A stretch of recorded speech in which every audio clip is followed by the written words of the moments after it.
Hey friends, it's Rebecca, your teen and tween librarian, and we're here tonight for another episode of Bedtime Stories. Last week, we witnessed Irene have a really creepy, scary night up on the mountain, being chased by horrible creatures. And tonight, we get to learn what happens when she finds her grandmother and gets to share her story. I love these scenes with Irene and her grandmother. They're just so cozy and comforting. So I'm hoping you'll enjoy the chapter tonight. Before we get started, I just want to do a quick shout out to Augie. Hey, Augie. And also to the Padilla family. It's really nice to know you're watching. And tonight I dedicate this episode to you. All right, let's get started. Chapter 15.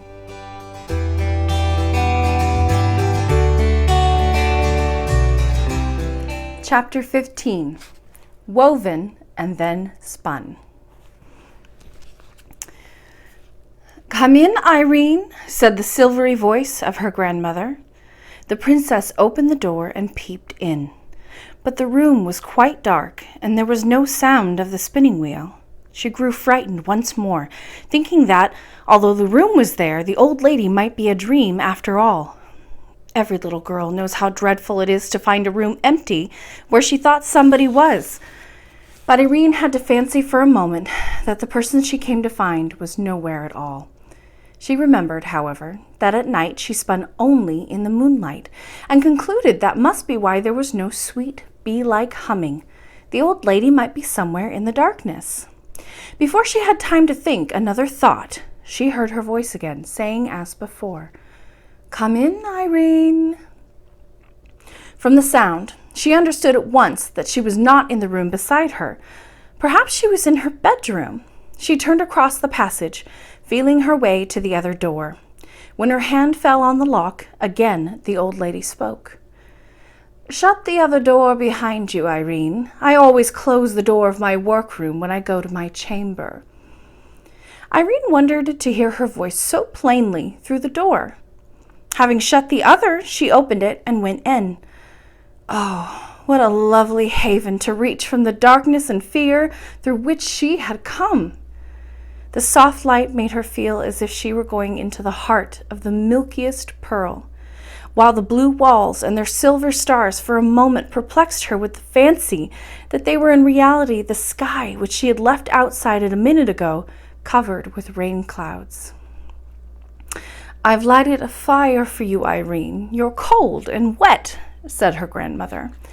Then Irene looked again and saw what she had taken for a huge bouquet of red roses on a low stand against the wall was in fact a fire which burned in the shapes of the loveliest and reddest roses, glowing gorgeously between them the heads and wings of two cherubs of shining silver. And when she came nearer, she found that the smell of roses with which the room was filled came from the fire roses on the hearth.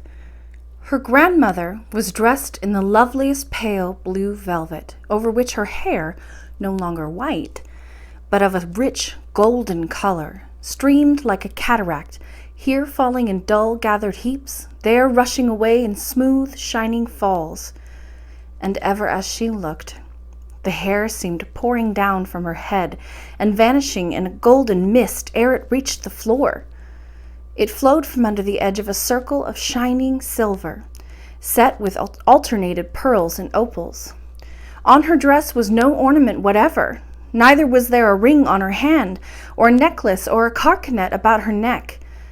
But her slippers glimmered with the light of the Milky Way, for they were covered with seed pearls and opals in one mass. Her face was that of a woman of 23.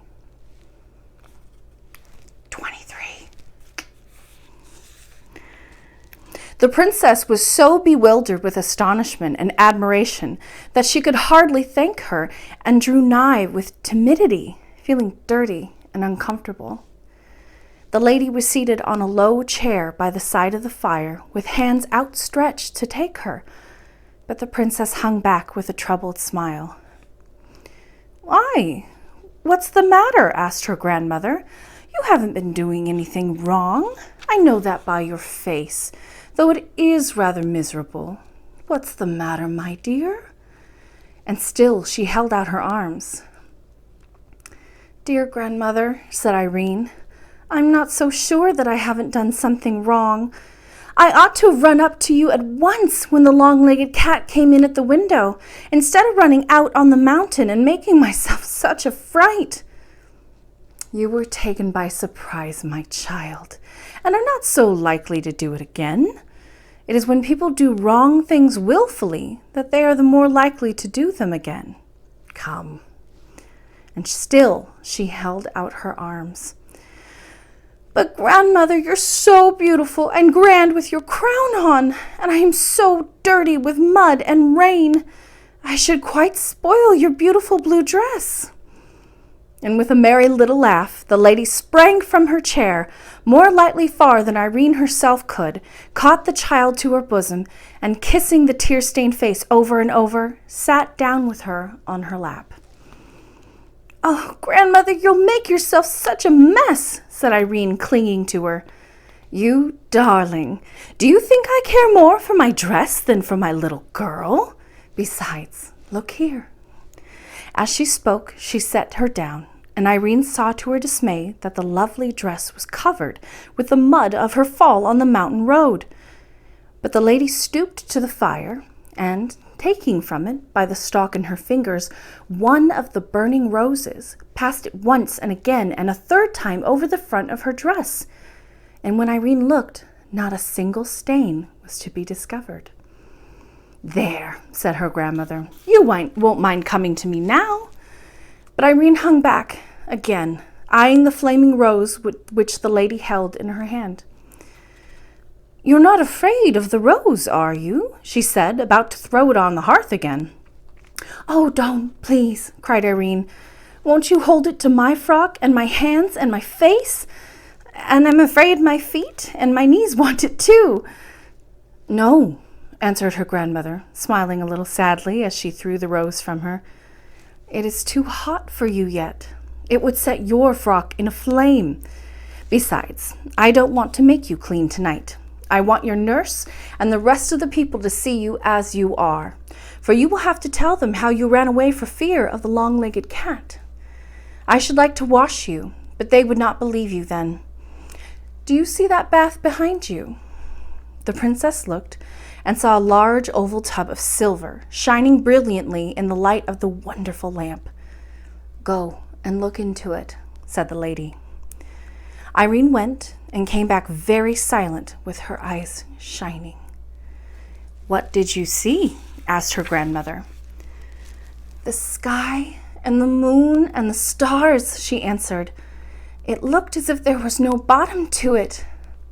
The lady smiled a pleased, satisfied smile, and was silent also for a few moments. Then she said, "Any time you want a bath, come to me. I know you have a bath every morning, but sometimes you will want one at night too." "Thank you, grandmother. I will indeed," answered Irene, and was again silent for some moments, thinking. Then she said, "How was it, grandmother, that I saw your beautiful lamp, not the light of it only, but the great round silvery lamp itself, hanging alone in the great open air, high up? It was your lamp I saw, wasn't it?" "Yes, my child, it was my lamp." "Then how was it? I didn't see a window all around." "When I please, I can make the lamp shine through the walls, shine so strong that it melts them away from before the sight, and shows itself as you saw it. But, as I told you, it is not everybody can see it." "How is it that I can, then? I'm sure I don't know." "It is a gift born with you, and one day I hope everybody will have it." "But how do you make it shine through the walls?"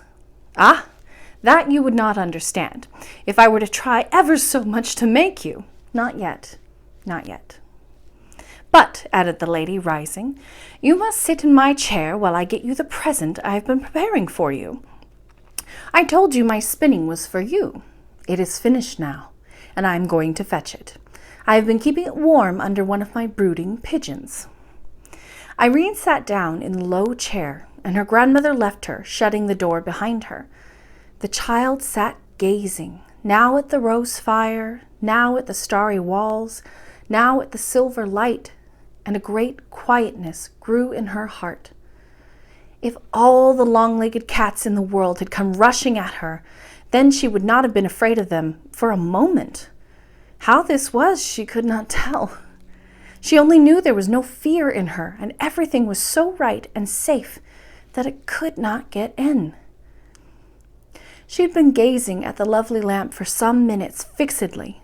Turning her eyes, she found the wall had vanished, for she was looking out on the dark, cloudy night. But though she heard the wind blowing, none of it blew upon her. In a moment more the clouds themselves parted, or rather vanished like a wall, and she looked straight into the starry herds, flashing gloriously in the dark blue. It was but for a moment. The clouds gathered again and shut out the stars. The walls gathered again and shut out the clouds. And there stood the lady beside her with the loveliest smile on her face, and a shimmering ball in her hand, about the size of a pigeon's egg. "There, Irene, there is my work for you," she said, holding out the ball to the princess. She took it in her hand and looked it all over. It sparkled a little and shone here and there, but not much. It was a sort of gray whiteness, something like spun glass. "Is this all you're spinning, grandmother?" she asked. "All since you came to the house. There is more there than you think." "How pretty it is! What am I to do with it, please?" "That I will now explain to you," answered the lady, turning from her and going to the cabinet. She came back with a small ring in her hand. Then she took the ball from Irene's and did something with the two. Irene could not tell what. "Give me your hand," she said.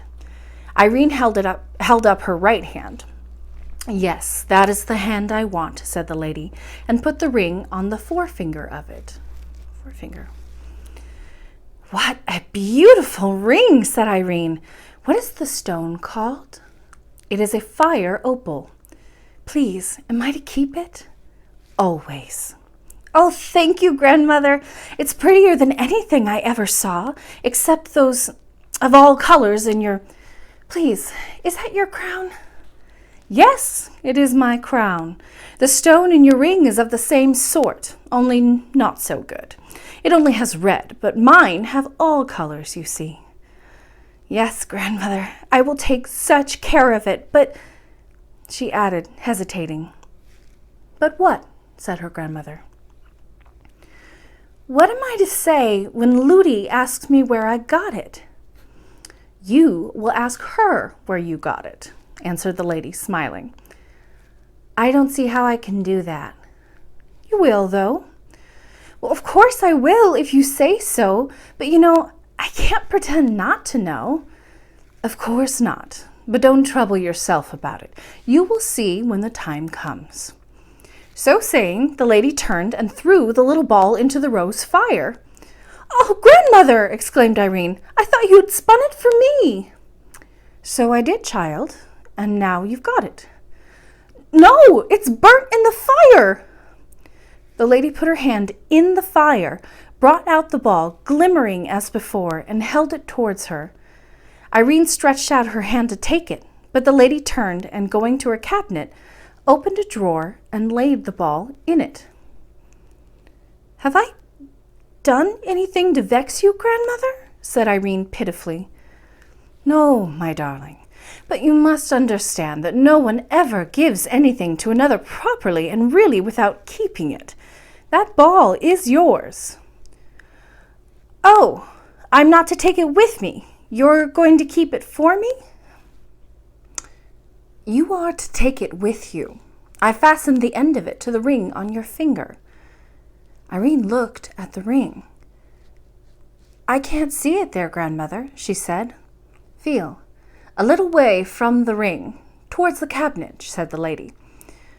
"Oh, I do feel it!" exclaimed the princess. "But I can't see it," she added, looking close to her outstretched hand. "No, the thread is too fine for you to see it. You can only feel it. Now, if you can fancy how much spinning that took, although it does seem such a little ball. But what use can I make of it if it lies in your cabinet? That is what I will explain to you. It would be of no use to you. It wouldn't be yours at all if it did not lie in my cabinet. Now listen, if you ever find yourself in any danger, such, for example, as you were this same evening, you must take off your ring and put it under the pillow of your bed. Then you must lay your forefinger, the same that wore the ring, upon the thread, and follow the thread wherever it leads you. Oh, how delightful! It will lead me to you, grandmother, I know. Yes, but remember, it may seem to you a very roundabout way indeed, and you must not doubt the thread.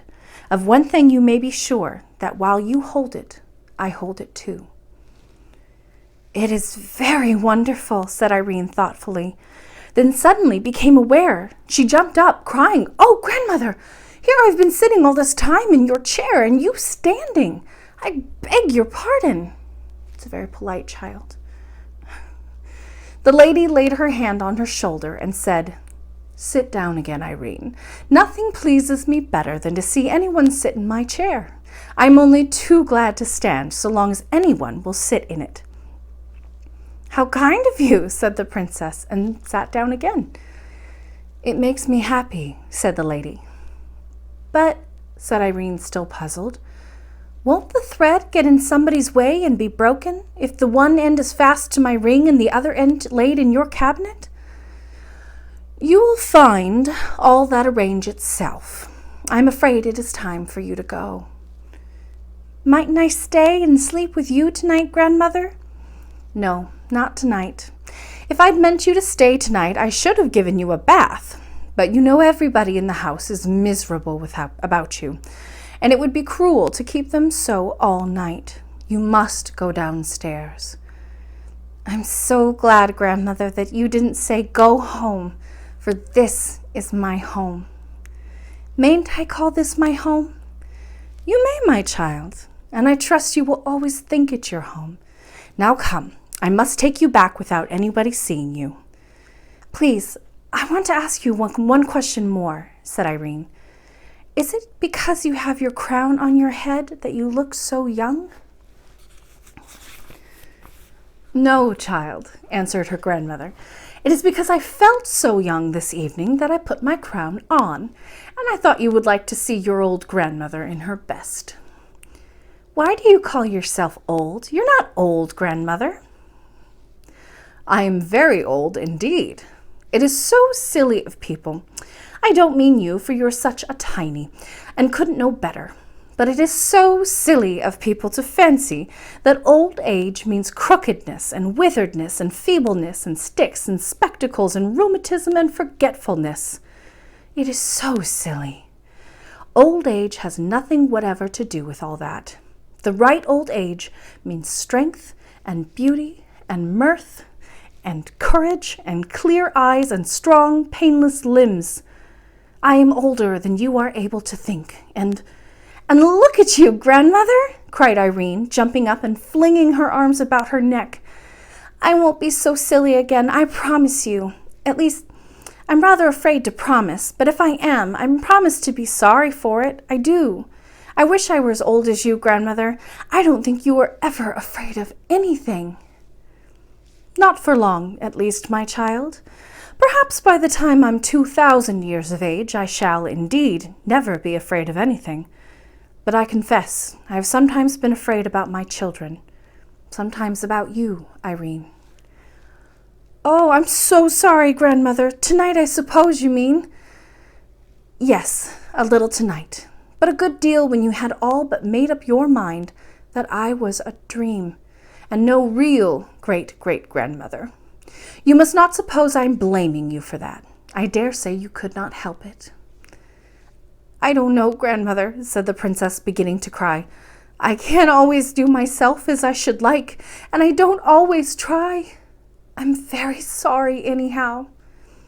The lady stooped, lifted her in her arms, and sat down with her in her chair, holding her close to her bosom. In a few minutes the princess had sobbed herself to sleep. How long she slept, I do not know. When she came to herself, she was sitting in her own high chair at the nursery table with her doll's house before her. And that's the end of chapter 15. Thank you for joining me for another episode of Bedtime Stories. Make sure you never miss an episode by subscribing to the library's YouTube channel. You can also find out what's happening at the library by visiting us on Facebook, Twitter, or Instagram. Or you can always just go to our website. I hope you join me for another episode, but until then, be well and sleep well.